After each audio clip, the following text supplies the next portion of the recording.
Hingin ko po ng bawat sa atin ay magsipagtayo. Babasahin po natin yung ating teksto. Buksan po ninyo ang inyong mga Bible sa Isaiah chapter 6.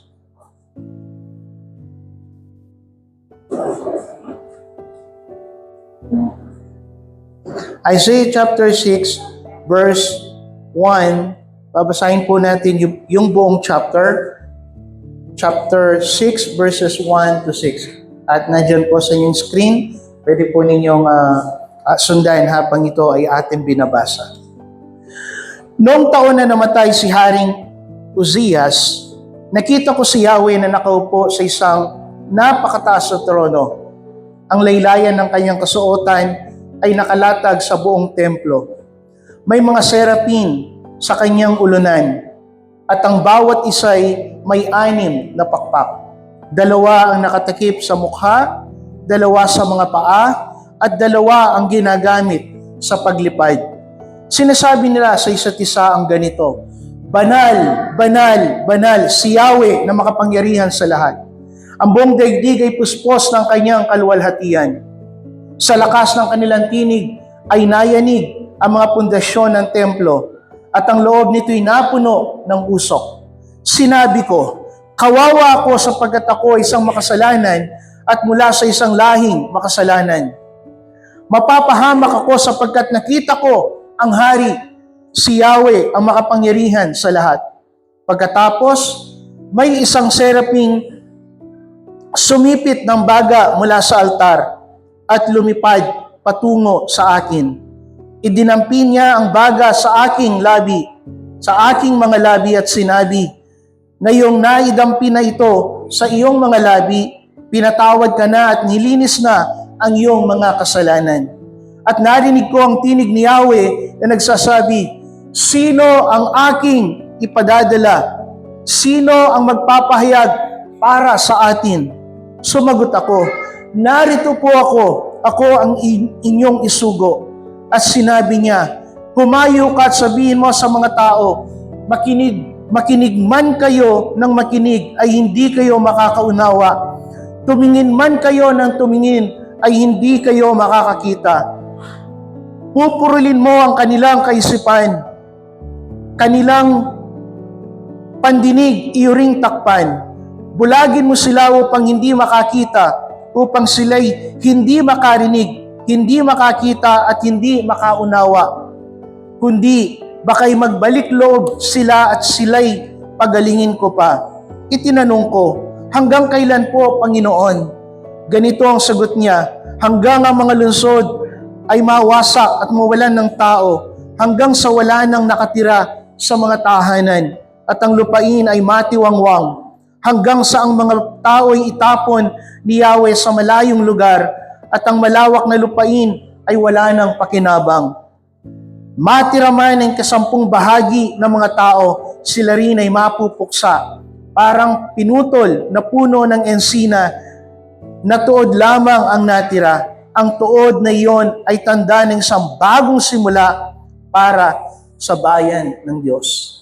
Tayo po'y manalangin.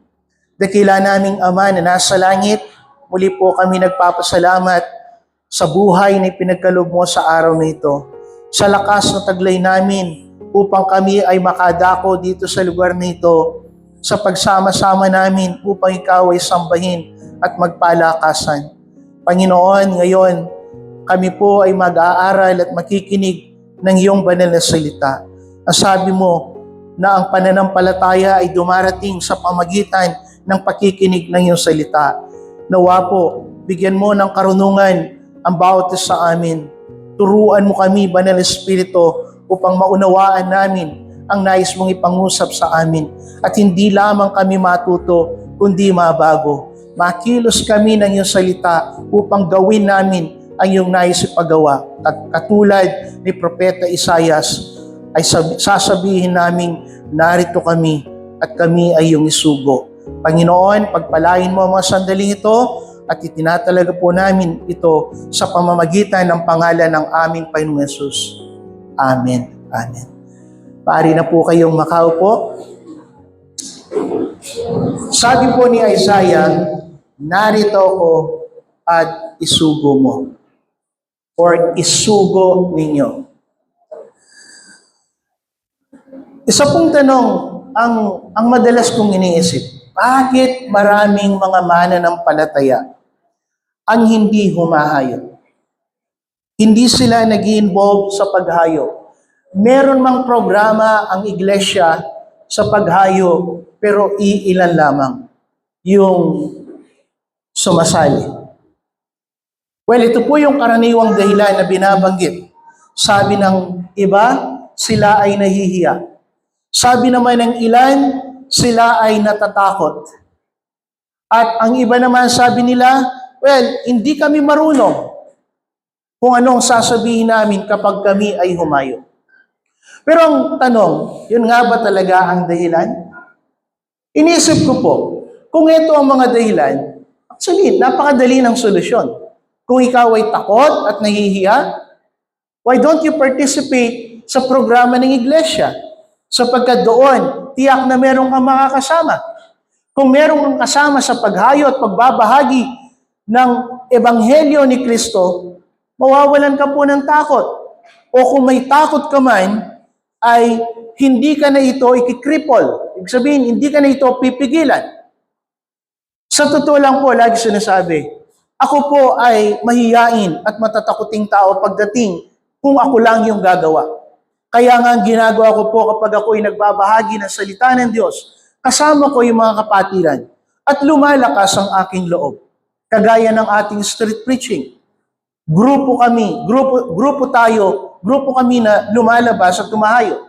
Pag nag-house-to-house evangelism, dala-dalawa na lumalabas, nawawala yung takot o natatakpan yung takot at ang hiya. Kung ang dahilan naman ay hindi alam, napakadali rin lang naman ang solusyon. Bakit hindi ka mag-undergo kapag may training kung papaano ang ginagawa, sinasabi kapag humahayo? Di po ba? So, sa madaling salita, sa palagay ko, hindi po ito yung dahilan. Ang totoong dahilan, ayaw lang. Bakit maraming mga mananampalataya ang hindi humahayo upang ipangaral ang Ebanghelyo? Ayaw lang. Yun yung dahilan. Hindi yung sila'y nahihiya, di dahil sila'y takot, hindi natin sinasabi ito ay nangyayari o hindi sila marunong. The fact na ayaw nilang gawin yung solusyon, ayaw lang. Pero alam po nyo, ito ay hindi totoo kay Propeta Isaias. Isa sa kamanghamanghang bagay sa ginawa ni Propeta Isaias doon sa ating binasa ay yung kusa siyang nag-volunteer. Napansin po niyo, kung ikukumpara kay Prophet Jeremiah at kay Moses, ang dalawa pong ito, inutusan or inatasan sila ng Diyos na magpahayag ng salita ng Diyos. Ang initial o yung immediate reaction or response po nila, nangatwiran sila. Sabi nila, ayaw po namin. Ano sabi ni Moises? Lord, hindi po ako marunong magsalita. Si Jeremiah, ano sabi niya? I am too young para mangaral ng iyong salita. At hindi ako marunong magsalita. Ang pagkakaiba kay Isaiah, hindi siya inatasan. He was not commanded by God. Rather, narinig po niya yung tanong ng Diyos. Tinanong ng Diyos, sabi niya, sino ang ating isusugo? Sino ang magpapahayag? Narinig yon ni Isaiah. And then, sabi ni Isaiah, here I am, Lord, send me. Here I am, send me. Ngayon, sa palagay ko, yun po ay hindi lamang udyok ng kagustuhan ni Isaiah. Merong dahilan kung bakit lakas loob and with confidence, sinabi niya, here I am, send me. Ang ibig ko sabihin, alam po niya yung kanyang sinasabi. Alam niya yung itinugon niya sa Diyos. Merong nag-udyok sa kanya upang sabihin ito. Isagot ito sa tanong ng Diyos. At alam din po ni Isaiah, kung ano ang magiging dala nito sa kanya. Ano yung magiging bearing nito sa kanyang buhay. So titingnan po natin yung tatlong bagay based sa chapter 6 na ito. Una, ano ba yung nag-udyok sa propetang ito upang sabihin niya, "Here I am, Lord, send me"? At ano ba yung ibig sabihin ng kanyang sagot o tugon sa Diyos? At ano ba yung bearing nito sa kanya? Okay? Ano yung bearing? Alam natin, hindi ito kagustuhan na walang laman, na para bang katulad ng kasabihan natin sa Kapampangan, tangunang bari, bang agad ni kaway. Kumbaga, narito ako, Panginoon, just to end yung tanong ng Diyos at hoping na masatisfy ang Diyos, magsasabi na lang siya ng parang walang laman na sagot. Hindi po ganoon. So una, tingnan natin, ano ba yung nagdala kay Propeta Isaias para sumagot siya sa Diyos ng, "Here I am, send me." Meron pong 5 bagay dito na makikita natin na nagdala sa kanya upang sumagot ng ganito. Una, sa verse 1. Sabi sa verse 1, basahin po natin ng sabay-sabay. Ready? Read. Nang taon, sige po, lakasan ninyo. 1, 2, ready, read. Nang taon na mamatay si Haring Uzzias, nakita ko si Yahweh na nakaupo sa isang napakataas na trono. Ang laylayan ng kanyang kasuotan ay nakalatag sa buong templo. Napansin po ninyo yung unang pangungusap ng verse na to? Nagbanggit siya ng isang hari, si Uzzias. Ngayon, nisip natin, ano ang kahalagaan? Bakit binanggit pa niya ang kamatayan ng haring ito? Sino ba yung haring ito? Mababasa po natin yung kwento ni Uzziah sa chapter 26 ng 2 Chronicles. Ang hari po ito ay anak ni Haring Amazias. Siya po ay mabuting hari. Ginawa niya ang kalooban ng Diyos. And in fact, he reigned for more than 50 years. To be exact, 52 years. At siya po ay naging kilala, naging tanyag, naging makapangyarihan. Ang naging problema ng haring ito, nung po siya ay sagana na at kilalang-kilala na at siya ay naging makapangyarihan, siya po ay naging palalo. He became proud to the point na maging yung mga gawaing hindi niya dapat pakialaman, pinakialaman po niya. One time, dahil sa kanyang pagmamataas, siya po ay naghandog sa templo na hindi gawain ng hindi bahagi sa lipi o sa lahi ni Aaron. Ibig sabihin, he was assuming and usurping. Kinukuha po niya yung gawain na hindi para sa kanya. At alam po natin, yon ay kalapastanganan sa Diyos. Well, it's not about offering wholeheartedly, but he was doing it out of pride. Ginagawa niya out of pride na para bang, I am so great para gawin ko ang lahat, even yung iniatas na panuntunan ng Diyos, I can break. So anong ginawa ng Diyos? Binalaan siya ng mga pari, ng mga saserdote, hindi po niya siya'y nagalit at hindi niya sila pinakinggan. And God struck him. Pinarusahan siya ng Diyos. Habang siya'y nandun sa templo, siya po ay nagkaroon ng ketong. And the rest ng kanyang buhay, since that day, siya po ay isang hari that is dethroned. Kinikilala siyang hari, pero hindi na naghahari. At maging nung siya'y mamatay, yung karangalang dapat ibigay sa paglilibing sa hari ay hindi po niya nakamtan. Siya po ay inilibing, hindi sa libingan ng mga hari, kundi sa tabi ng libingan ng mga hari. Now, let's go back. Bakit ito binanggit ni Isaiah in connection dun sa response niya?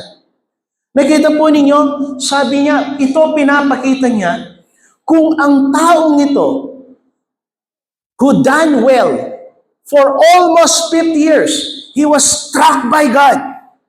Dahil sa kanyang pagkakasala. Who am I? Nakita niya ang Diyos. Kaya nga po dun sa verse sabi niya, woe to me, for I am a sinful person. Ibig sabihin niya, kung ang taong ito ay napakatapat, and then he fell and God judged him.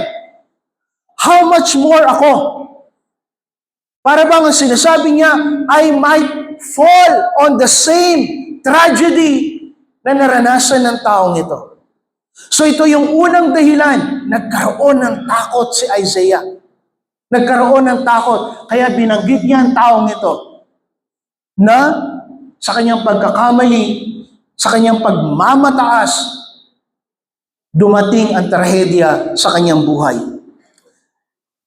Siya po, ang hari pong ito na si Uzziah ay naghari around 740 BC. Mamaya, babanggitin ko po kung anong significance ito.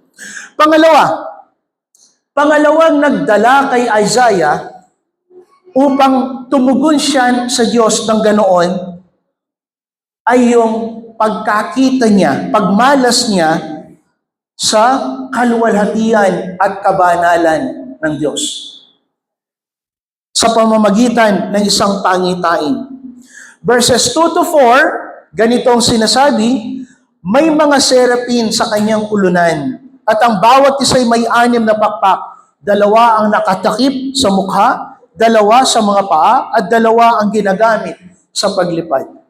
Well, isipin po ninyo, magkaroon ka ng ganitong pangitain. Anong mararamdaman mo? Sa panaginip, mapapanaginipan mo ang ganitong pangitain, anong mararamdaman mo? Well, probably, 2. Takot at pagkamangha. He had seen the glory and he beheld the holiness of God. Ibig sabihin, ganito kataas ang Diyos kumpara sa Kanya. Kaya nga nung nagtanong ang Diyos, napansin po ninyo, immediately his response was, Lord, hindi ako. Hindi ako. But here I am, send me. Ibig sabihin, because of his fear and amazement of God, sino ba siya para gamitin ng Diyos? Sino ba ang isang alabok na to para magpagamit sa Diyos?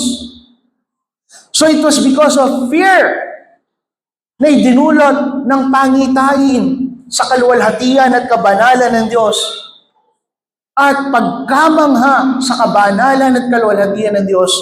And so, this led Isaiah to say, Lord, here I am, send me. Pangatlo, yung pagkaunawa niya sa kanyang sarili. In verse 5, ang sabi ganito, sinabi ko, kawawa ako sapagkat ako ay isang makasalanan at mula sa isang lahing makasalanan. Sabi niya, I am living with unclean lips. See? Naintindihan po niyo? He had seen the holiness of God, and now he had realized how sinful he is. Now, going back sa panahon ni Moises, bakit merong aklat ng Levitico? What about Leviticus? Ang Leviticus po, ito ay, well, of course, primarily para sa mga Levites. Ito po ay instruction sa mga Levites kung papaano ma-determine nila yung unclean and clean. Sa Exodus, nangako ang Diyos na titira siya sa kanilang kalagitnaan. And how can a holy God live in the midst of sinful people? Hindi po pwede yun. Hindi po ba? Sa yung prinsipyo ng Diyos, walang taong makakakita sa Diyos na mabubuhay. Because sin cannot exist in the presence of a holy God. Hindi po pwede yun. And so God made a provision. Para ako makatira sa inyong kalagitnaan, you have to be clean. Kailangan kayong maging malinis. And so binigyan sila ng pamamaraan ng Diyos upang sila ay maging malinis at makapaniraan siya sa kanilang kalagitnaan na hindi sila namamatay. Una, sa pamamagitan ng mga handog. Na kapag gagawin nila ito, sila ay magiging malinis sa harapan ng Diyos. Ang Diyos ang gagawa ng paglilinis at hindi yung mga hayop. Pangalawa, binigyan sila ng mga kapistahan to remind them doon sa kagustuhan ng Diyos. At ikatlo, siya ay pumili ng isang lahi upang magturo at magsagawa ng mga seremonya ng paglilinis. Kung hindi nila gagawin iyon, God will depart from them. His presence, yung tinatawag na Shekinah glory of God, will depart in their midst. Nangyari po ba to? Yes. Nang ang Israel ay nabuhay sa kasalanan, it is for their sake that God should depart. Kasi kung hindi aalis yung Shekinah glory of God, all of them will be obliterated. Lahat sila mamamatay. And because of God's grace, ginawa ng Diyos na umalis ang presensya niya sa kanila sapagkat silang lahat ay malilipol ng dahil sa kasalanan. Ngayon, sabi ni Isaiah, "Woe to me because I am a sinful man." Alam niyo yon, seeing the holiness of God, that means death.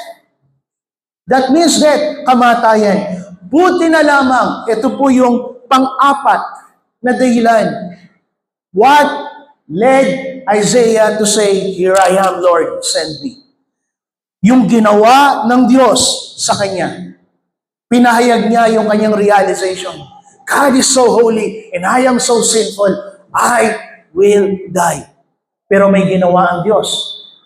He sent a seraphim. Nagsugo ang Diyos na isang anghel. Ang ginawa ng anghel, umipit siya ng baga. Ito po ay sa verse 6. Verse 6 and verse 7. Pagkatapos, may isang seraphim sumipit ng baga mula sa altar at lumipad patungo sa akin. Idinampi niya ang baga sa aking mga labi at sinabi, "Ngayong naidampi na ito sa iyong mga labi, pinatawad ka na at nilinis na ang iyong mga kasalanan." Now, know this mga kapatid. Ang Diyos ang gumawa. Ito'y nagpapakita, hindi magagawa ng tao na linisin ang kanyang sarili sa harapan ng Diyos. Man is unable to become clean or to cleanse himself in the eyes of God.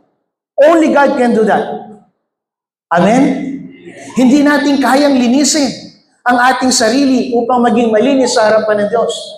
It is God who will act. Ang Diyos ang gagawa ng paraan. In this case, nag-utos ang Diyos ng isang anghel. Umipit siya ng baga. At ito ay idinampi sa labi ng propeta. At pagkatapos na idampi, and so God declared, idin-declare ng Diyos ang kanyang ginawa through the seraphim. Ang sabi, "Ngayon, pinatawad ka na sa iyong kasalanan at nalinis ka na." What does that mean to Isaiah? Hindi ka na mamamatay. Even you have seen my glory, even if you have beheld my holiness, you will never die. Hindi ka mamamatay sapagkat ang kasalanan mo ay pinawi na ng Diyos. Well, if we will spiritualize yung text na to, it is talking about Jesus. Amen? Kung a-allegorize po natin yung talatang ito, sasabihin natin, this is what Jesus did on the Calvary. Sa pamamagitan ng ginawa ni Kristo, idinampi ng Diyos yung naglinis sa atin mula sa ating mga kasalanan, kaya nga hindi na tayo mamamatay. Kaya nga nasabi ni Jesus sa John chapter 11, 25 and 26, "I am the resurrection and the life. He who believes in me, though he will die, but he will live again. He who believes and lives in me, he will never die." Hindi na siya mamamatay. Kapag ikaw ay dinampian ng dugo ni Kristo, Kapag ang isang tao ay dinampian ng dugo ni Kristo, siya ay nalilinis mula sa kanyang mga kasalanan at siya ay pinapatawad ng Diyos. At dahil dito, sa pinagkaloob ng Diyos, hindi na siya mamamatay. Well, of course, we're not talking about physical death, but the spiritual death. Nasukdulan nito ay ang kaparusahan sa walang hanggan ng ating kaluluwa. That means, nangangahulugan, we are secured dahil sa ginawa ni Kristo.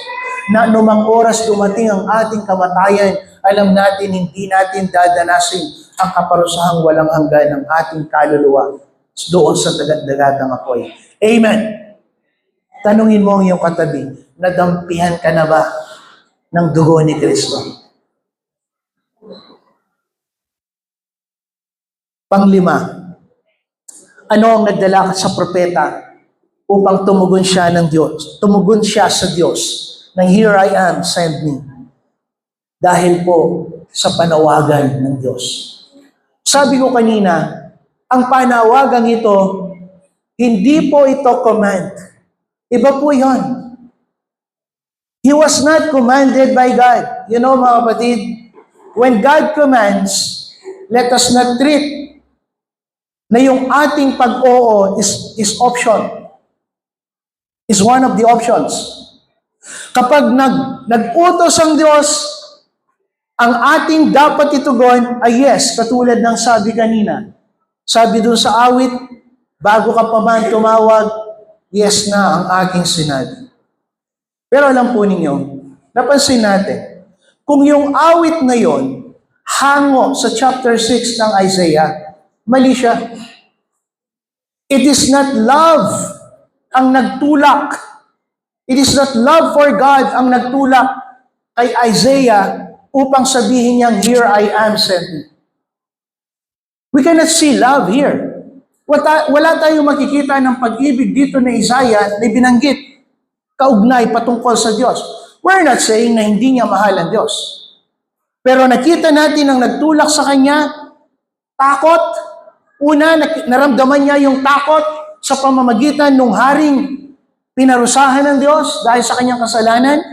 Pangalawa, yung pagkamangha niya sa kabanalan at kaluwalhatian ng Diyos at yung realization ng kanyang kalagayan at yung pagkaunawa niya sa ginawa ng Diyos at panglima, dahil sa panawagan ng Diyos. It's not because of His love for God. Well, marahil yung awit na yon ay hindi hango sa Isaiah 6. Pero kung ito ay hango sa Isaiah 6, hindi naintindihan nung nag-compose ng awit na ito ang kahulugan ng Isaiah chapter 6. It was not love for God ang nagdala sa kanya. Now, sinasabi ko po, ang panawagan ng Diyos, it was in a form of question. Iba po ang tanong sa utos, right? Kapag ang tao ay nagtanong, you have the option para sumagot or hindi, or kung ano man ang gusto mong isagot. But when God commands, wala kang karapatang tumanggi. And in this case, kaya nga po, mas maintindihan natin yung intensity or yung kagandahan ng isinagot ni Isaiah, ni hindi man siya inutusan. Nagtanong lang ang Diyos. Maraming mga mananampalataya, inuutusan na ng Diyos. Inuutusan na ng Diyos. Pero hindi sumasagot o tumutugon ng akma doon sa utos ng Diyos. Ang iba, binabaliwala, kingkapampangan, pibalabalog, bugdemo yung Diyos. They are not taking it seriously, ang utos ng Diyos. Sabi ko kanina, when God commands, wala tayong ibang option kung hindi say, "Yes, Lord, susunod ako." Kung nagtanong ang Diyos, well, we have an option. Pero napansin po niyo,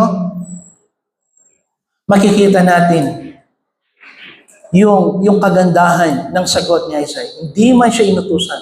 Tinanong lang siya ng Diyos. Pero yung sagot niya, ayon sa kagustuhan ng Diyos. Now, let's go to the understanding, yung sagot mismo ni Isaiah. Ito po'y mababasa natin sa sa verse 8, letter B. Sumagot ako, narito po ako, ang inyong isugo. Ito ay tugon niya doon sa tanong ng Diyos. Sabi sa verse 8a, at narinig ko ang tinig ni Yahweh na nagsasabi, sino ang aking ipadadala? Sino ang magpapahayag para sa atin? Whom shall we send? Whom shall we send? Sa Hebrew, ito po yung transliteration ng here am I, send me. Hinena Shela Keni. Hineni Shela Keni. Here am I, send me. Sabihin nga po ninyo, Hineni Shela Keni. Yun po yung sagot niya. Here am I, send me. Ang hineni, ang ibig kong sabihin nito sa English, here am I, narito ako. O di kaya naman, I am available. Libre ako, Panginoon. O kaya, I am here. Narito ako. Anong yung pinapahayag nito? It expresses readiness, kahandaan, na sabihin niyang, hineni, I am ready, Lord. It also expresses availability. Pwede ako, Panginoon. And it also expresses willingness to respond to God's call. Yung kagustuhan. So para mo sinasabi ni Isaiah, nung sabihin ng Diyos, whom shall we send? Sino ang ating isusugo? Ang sabi niya, Panginoon, I am willing. Gusto ko. Available ako. Narito ako. Ano naman ang ibig sabihin ng Shelakeni? Well, ito po ang sa English, send me. At ito po yung kagandahan nito. Ito po ay imperative. Nasa imperative. Yung form po niya, it's imperative. Ano ibig sabihin ng imperative? Ito ay kaibado sa tinatawag na suggestive or declarative. Pag sinabi mong declarative, pinapahayag mo lang yung saloobin mo. Right? You declare. Suggestive, iminumungkahi mo yung saloobin mo. Mungkahi. Pero kapag imperative, nag-uutos ka. Naintindihan po ninyo yung bigat ng sagot ni Isaiah? He was commanding God. He was not suggesting to God, Lord, isugo mo ko. He was not declaring yung saloobin niyang, narito po ako, Panginoon, isugo mo. He was commanding God. Sabi niya, Panginoon, para bang, kung ipaparaphrase natin, narito ako, iniuutos ko sa iyo, isugo mo ako. Ganon siya kakumpiyansa, ganon kabigat yung sinasabi ni Isaiah. Kaya nga sabi ko po, ito ay sagot na hindi walang laman. Naintindihan ni Isaiah yung kanyang sinasabi sapagkat merong factors na nagtulak sa kanya upang sabihin ito at alam din niya yung bearing nito sa kanya. Ano ba yung bearing nito sa kanya? Una, makikita natin doon sa sagot ng Diyos. By the way, ang sagot na to, ang sabi po ng isang manunulat, one of the Bible's most powerful expressions of surrender and readiness for God's mission. Yung sagot po ni Isaiah, here I am, Lord, send me. Sabi, ito po yung isa sa mga makapangyarihang kapahayagan sa Biblia ng pagsusuko at kahandaan at kagustuhang sumunod at gawin ang misyon ng Diyos. Kaya nga po, kahanga-hanga ang taong ito, ang propetang ito. He was commanding God. He was not suggesting to God ang kanyang sarili. was commanding, Lord, inuutusan kita, sugo mo ko. Ngayon, ano bang naintindihan ni Isaiah? Ano magiging bearing nito sa kanya? Ano yung dala nito sa kanya? Una, makikita po natin mula sa sagot ng Diyos sa verses 9 and 10. Sabi ng Diyos, humayo ka at sabihin mo sa mga tao. Para bang sinasabi niya, Isaiah, gagawin ko yung iniutos mo. Humayo ka. At sabihin mo sa mga tao, makinig man kayo ng makinig at ay hindi kayo makakaunawa. Tumingin man kayo ng tumingin ay hindi kayo makakita. Papurulin mo ang kanilang kaisipan, kanilang pandinig, iyuring takpan. Bulagin mo sila upang hindi makakita, upang sila hindi makarinig, hindi makakita at hindi makaunawa, kundi baka magbalik loob sila at sila'y pagagalingin mo. Anong ibig sabihin nito? Ano ang magiging dulot kay Isaiah? Siya ay susugo sa mga taong hindi siya pakikinggan.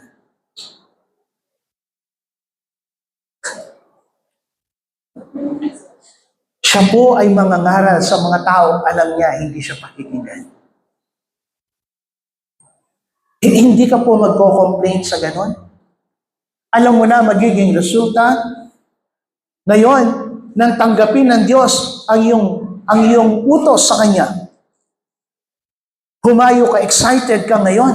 Hahayo na ako. Sabihin ng Diyos, humayo ka sa mga taong hindi ka nila pakikinggan. Mangangaral ka pero hindi ka nila pakikinggan. I-reject nila yung sasabihin mo sa kanila.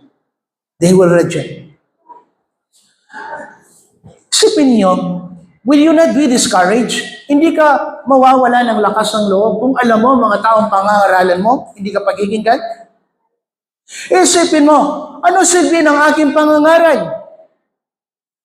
Kumbaga yung excitement na ang taas biglang babagsak, ganun lang naman pala. Willing na willing pa naman ako na magpagamit sa Diyos. Pero alam ko na magiging resulta, walang magiging epekto. Pero you know why, mga kapatid? Ang kanyang pangangaral, it's not about for them to be saved.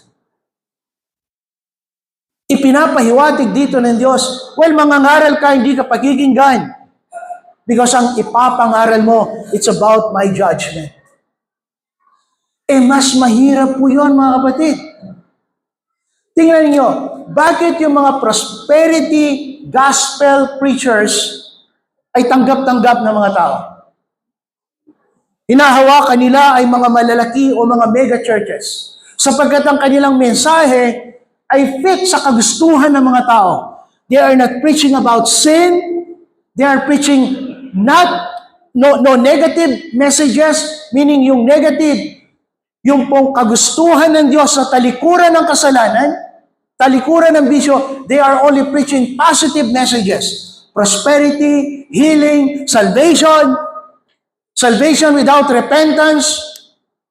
Ito yung gusto ng mga tao. Preaching about sin and judgment ng Panginoon, kailangan marinig ng mga tao. Sabi ko nga po, what qualifies a person to be saved? Ano magpo-qualify sa tao upang tanggapin niya ang kaligtasan ng Diyos? Si Kristo ay tagapagligtas, nino? Para kanino sinugo si Kristo? Sa mga matuwid na tao? Hindi. Si Kristo ay sinugo upang iligtas ang mga makasalanan. So for us to be qualified para maging tagapagligtas natin si Kristo ay tayo ay dapat makasalanan. And we are all qualified because the Bible says, for all have sinned. Ang lahat ay nagkasala. At hindi pwedeng tanggapin, hindi pwedeng iligtas ni Kristo ang isang makasalanan na hindi niya kikilalanin ang kanyang sarili na makasalanan. Para bang isang bilanggo na gustong palayain pero sinasabi niya, hindi ako bilanggo. Wala ako sa bilangguan. Paano mo palalayain yung ganoong klaseng bilanggo? So dito, pinapahayag ng Diyos, you will be preaching a message of judgment. Alam iyon ni Isaiah, naunawaan iyon ni Isaiah, na ang kanyang gagawin ay napakahirap. Una, hindi siya tatanggapin. Ang mensahe niya hindi tatanggapin. Hindi pakikinggan. Pangalawa, ang mensahe niya ay maaaring magdala sa kanya sa panganib. Alam natin, during the time ni King Manasseh ng Judah, siya po yung sinasabi sa traditionally pinaniniwalaan na si Isaiah yung binanggit doon sa Hall of Faith sa Hebrews 11 na siya yung nilagari. Ang tradisyon ay nagsasabi na siya ay inilagay sa loob ng kahoy at pagkatapos hinati pahaba. Ang saklap ng kanyang pagkamatay. This is during the time, ito'y sa panahon ni Manasseh. Ito po ay taong sa pagitan ng 681 to 715 BC. Mamaya, bakit ko binabanggit yung mga dates or years na to? Sapagkat makikita po ninyo yung kaugnayan nito sa mensahe. Pangalawang dadalhin nito yung kanyang sagot. So una, rejection. No? Pangalawa, gagawin niya ang pagpapahayag hanggang mangyari ang kahatulan. So he will be preaching judgment at nagtanong siya in verse 11, hanggang kailan po, Panginoon? Ganito ang sagot niya, hanggang ang mga lungsod ay mawasak at mawalan ng tao, hanggang sa wala nang nakatira sa mga tahanan at ang lupain ay matiwangwang. Hanggang sa ang mga tao'y itapon ni Yahweh sa malayong lugar at ang malawak na lupain ay wala ng pakinabang. So basically, God is telling Isaiah, nung nagtanong siya, Lord, hanggang kailan gagawin ko ang pangangaral na hindi ako papakinggan? Hanggang kailan gagawin ko ang pangangaral na magdadala sa aking buhay sa panganib? Sabi ng Diyos, hanggang ang iyong ipinapangaral ay may sa katuparan. Anong ibig sabihin ng Diyos?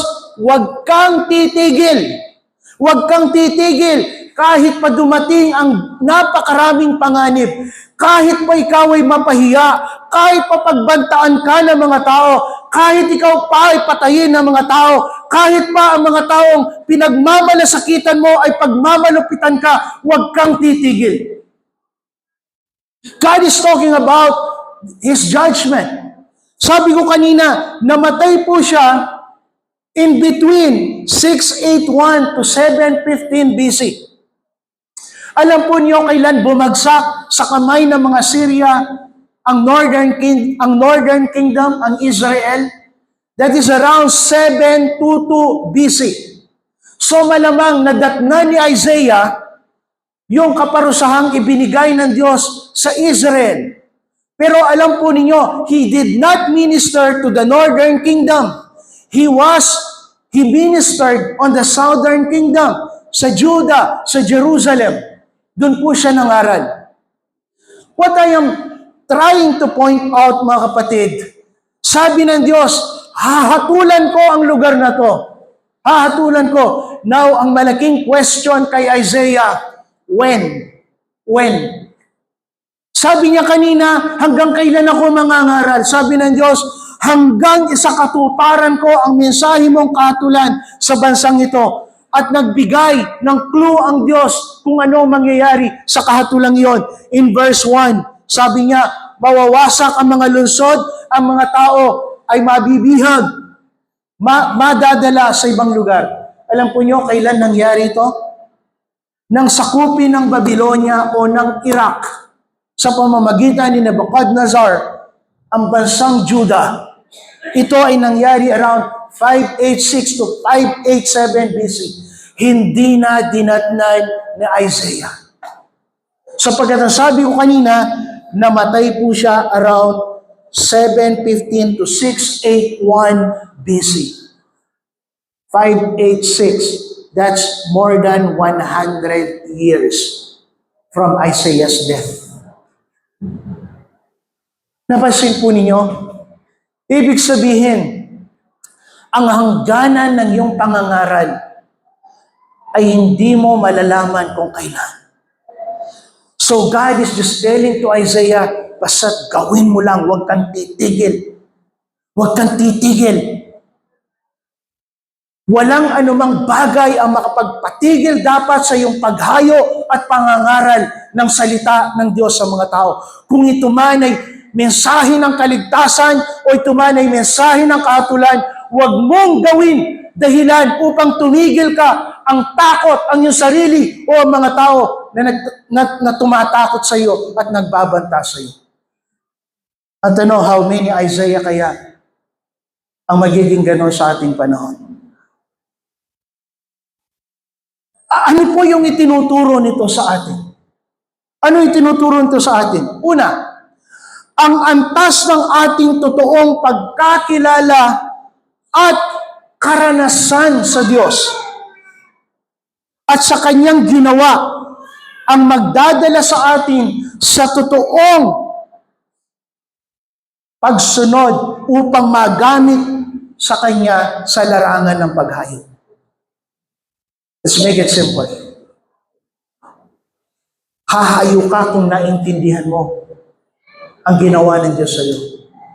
Hahayo ka kung talagang kilala mo ang iyong Diyos na sinampalatayanan. Hindi ka hahayo. You will never have the desire na magpagamit upang humayo at pangaralan ng mga tao tungkol sa kaligtasan o kahatulan ng Diyos kung hindi malalim ang pagkakilala mo sa Diyos. Now, naintindihan po natin, why many Christians hindi sila humahayo? Sapagkat napakababaw ng kanilang pagkakilala sa Diyos at ang totoong karanasan nila sa Diyos ay napakababaw. Superficial. Tingnan po ninyo, karamihan sa mga mananampalataya ngayon ay tinatawag na pagdating sa pagsamba o pagdanas sa Diyos, batayan damdamin. Yung tinatawag na sensationalism.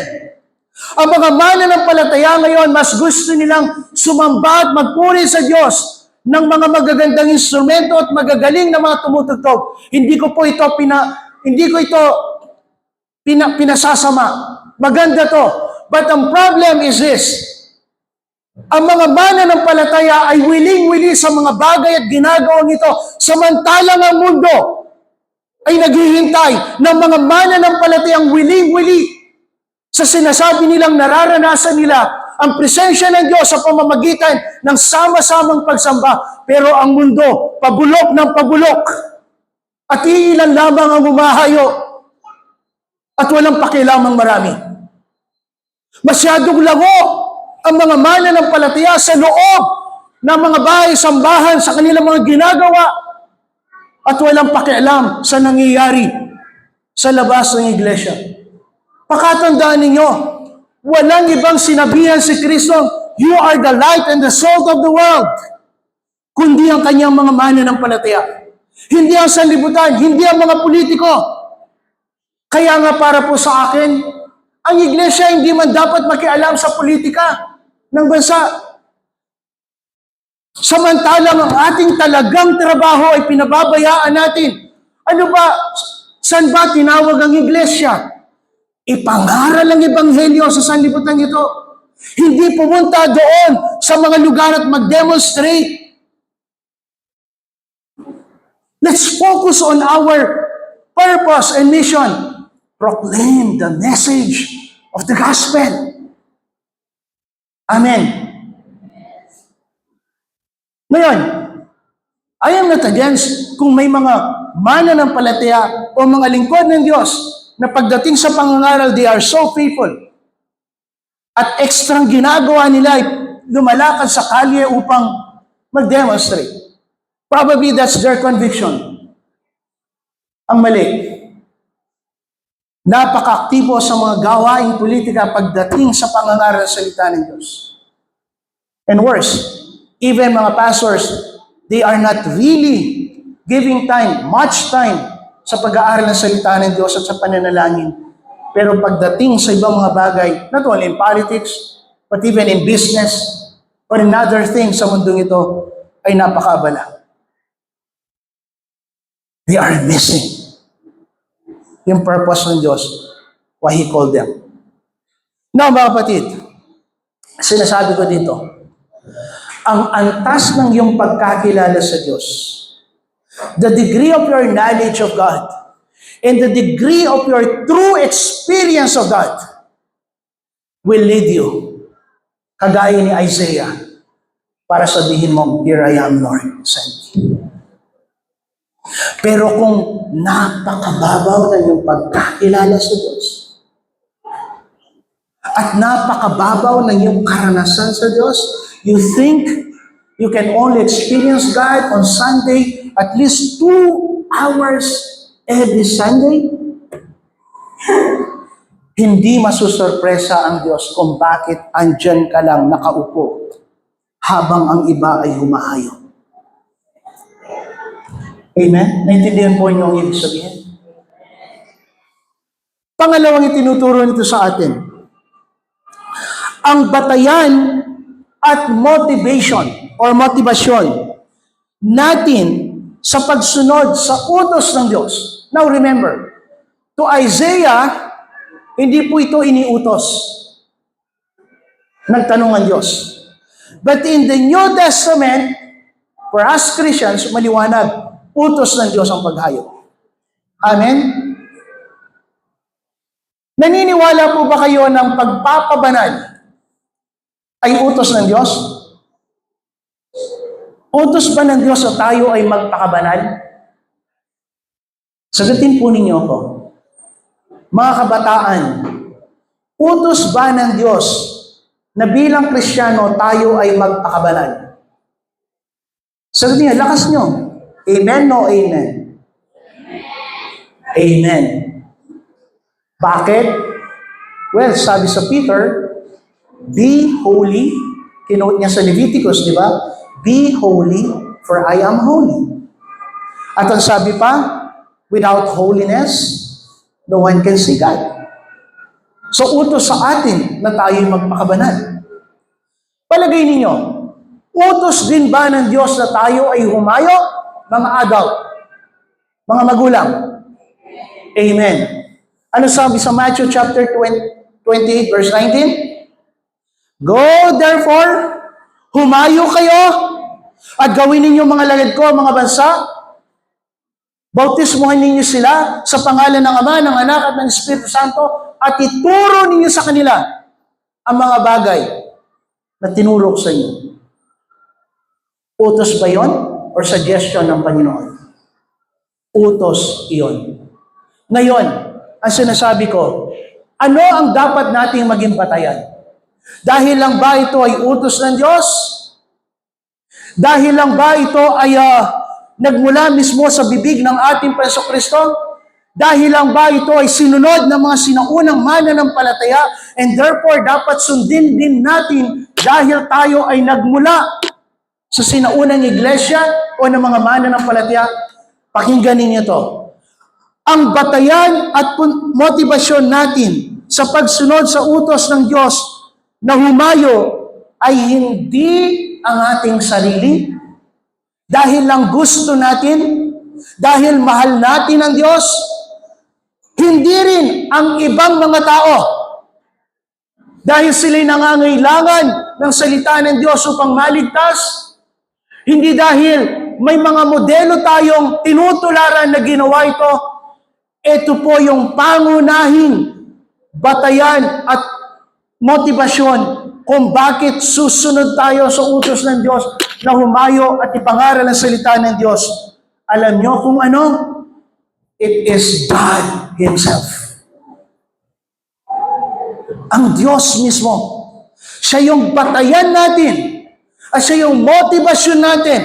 Kagaya ni Isaiah. When sasabihin natin in wider sense, nung Isaiah chapter 6, nung tumugon sa Isaiah, because he feared God, because he loves God, because he experienced God. Napansin po niyo, it's not about him. It's not about people. The object is God. Siya yung batayan. Siya yung pinatutunguhan. Siya yung motivasyon. Kaya sinabi niyang, "Here I am, Lord, send me." God is enough. Ang Diyos ay sapat upang tayo ay makilos. Amen. Ngayon, anong gagawin natin? As a response, hindi ko po dadamihan, bagamat maaring marami tayong dapat gawin na mahahango sa mensaheng ito. But I'll just give you two para madali po niyong matandaan at magawa. Una, naisin mo at maging pangunahin para sa iyo na gawin yung mga mahalagang gawain upang magpalago sa iyong karunungan at karanasan sa Diyos. What does this mean? Our first calling is not to serve God. Our first calling is to know and be with God. He called us first not to become His servants. He called us first to become His adopted children. Naintindihan po niyo? Tinawag tayong una ng Diyos, hindi para maging alipin niya, upang pagsilbihan siya. Ang unang pagkatawag natin mula sa Diyos ay upang maging anak niya, to enjoy Him, to enjoy His presence, and to enjoy us. So, bilang mga anak, ano ang gawain? Mas kilalanin mo ang iyong Ama. Mas kilalanin mo ang Diyos.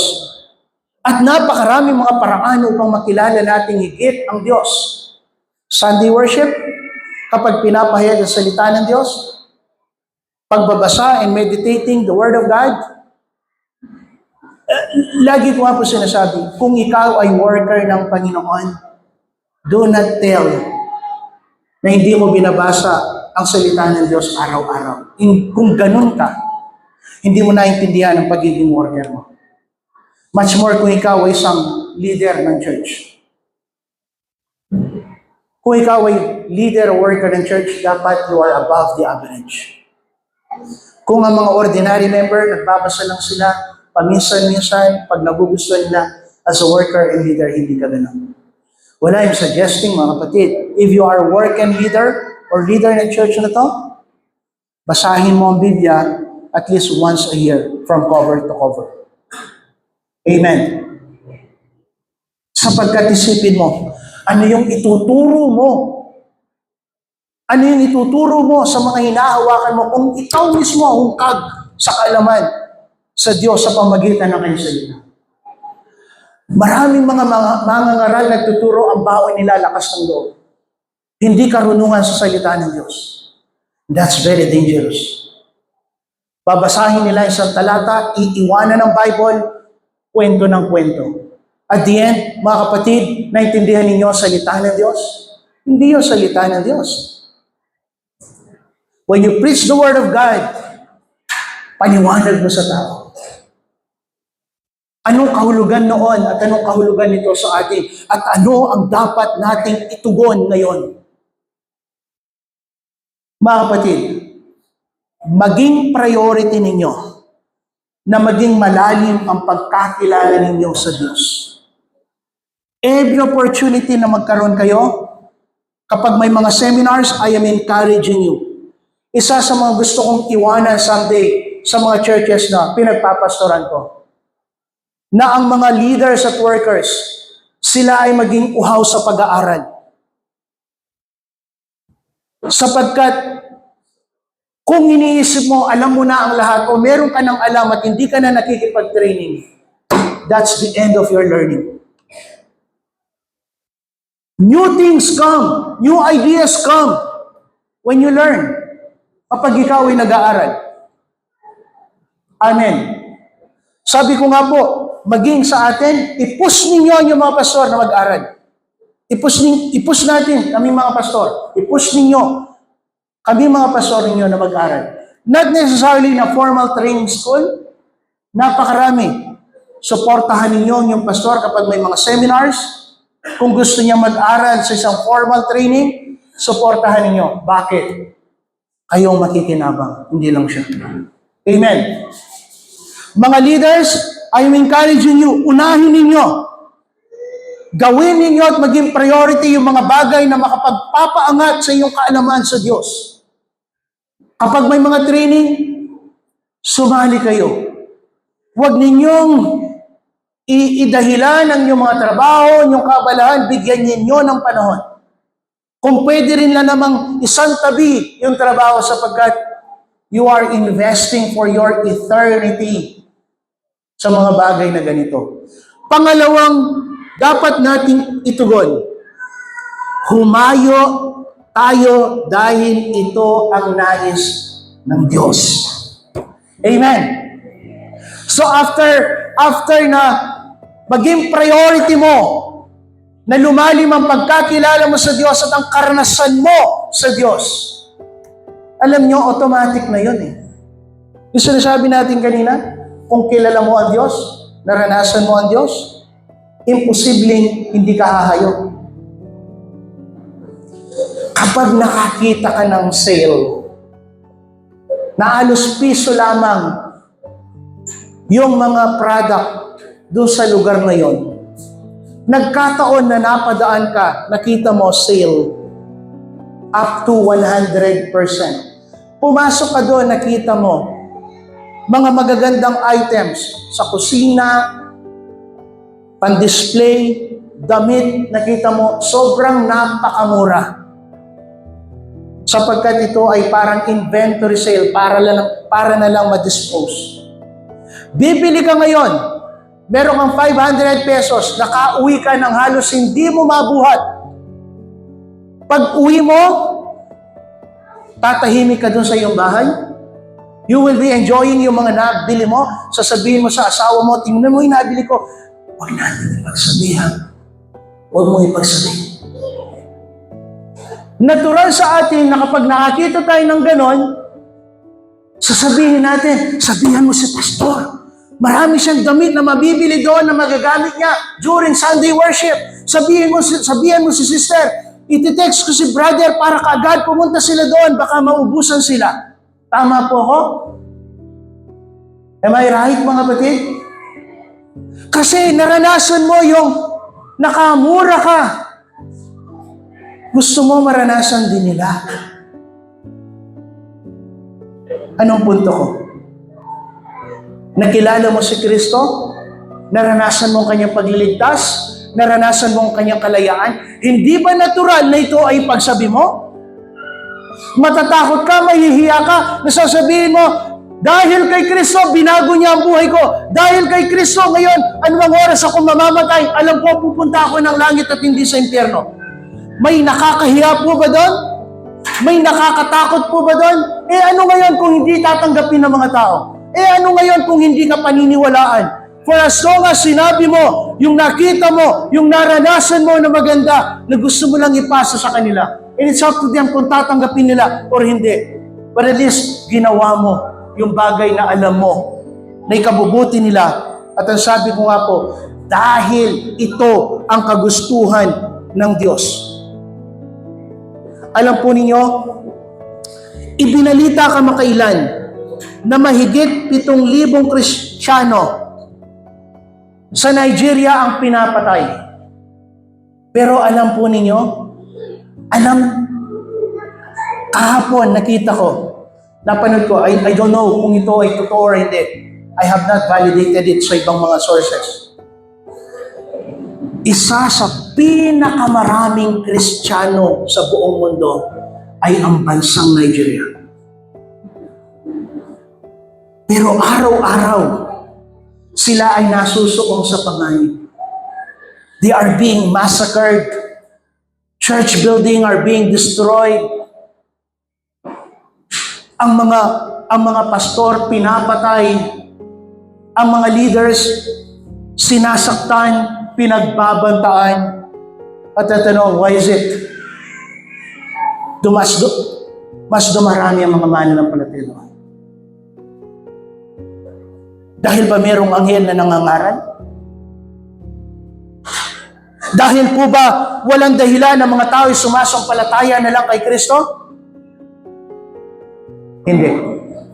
Dahil may mga Nigerian Christians na sa kabila ng mga banta na kanilang kinakaharap, sinusuong nila ito at ipinapangaral. Humahayo sila at ipinapangaral si Kristo. Sabihin ko to sa inyo mga kapatid, wala tayo sa mapangaral na lugar. Amen. Pupunta ka sa kalye ng resettlement na to at mangangaral ka tungkol kay Kristo, walang sasampal sa iyo.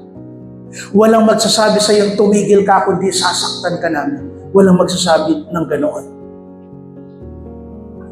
But why are we losing the opportunity, mga kabataan? Bakit natin sinasayang yung pagkakataon, mga magulang, upang humayo at ipangaral kay Kristo? Are we foreseeing in Christ Christian Church in the future na nagpapadala ng mga missionary sa ibang bansa? Kung ngayon pa lamang, tayong mga matatanda at mga henerasyon ng mga kabataan, wala sa ating puso ang paghayo at pangangaral ng salita ng Diyos. Only God's miracle para mangyari in the future na meron tayong mga missionaries. Sapagkat ang una nilang titingnan, tayo. Now I am encouraging you mga kapatid, make God our basis and motivation sa paghayo. That means, regardless yung paghayo natin naging successful in a way na may mga taong tumanggap at nadagdag sa ating bilang, or wala man, it doesn't matter. Hindi yun yung motivation natin. Our motivation is God. And our basis is God. Sapat na ang Diyos. Amen. Let's pray. Dakila namin Diyos, nagpapasalamat kami sa umaga ito. Alam namin, inuudyukan mo kami sa isang napakahalaga at napaka-urgent na panawagan at utos mo sa amin na kami, O Diyos, ay humayo at mangaral. Bigyan mo kami ng kaisipan, pananaw at puso kagaya ni Propeta Isaias. Nasasabihin namin, Panginoon, narito kami, willing, available, and ready para suguin mo. Gaya ni Isaiah, gawin namin itong utos para sa iyo. Hindi namin sinasuggest. Meaning to say, gagawin namin. Lord, grace be upon us na iyong mga anak na magawa po namin sundin ang iyong utos na kami ay humayo at ipangaral ang iyong kaligtasan. Salamat po at ito ang aming samo at panalangin sa pangalan ng aming Panginoon Jesus. Amen.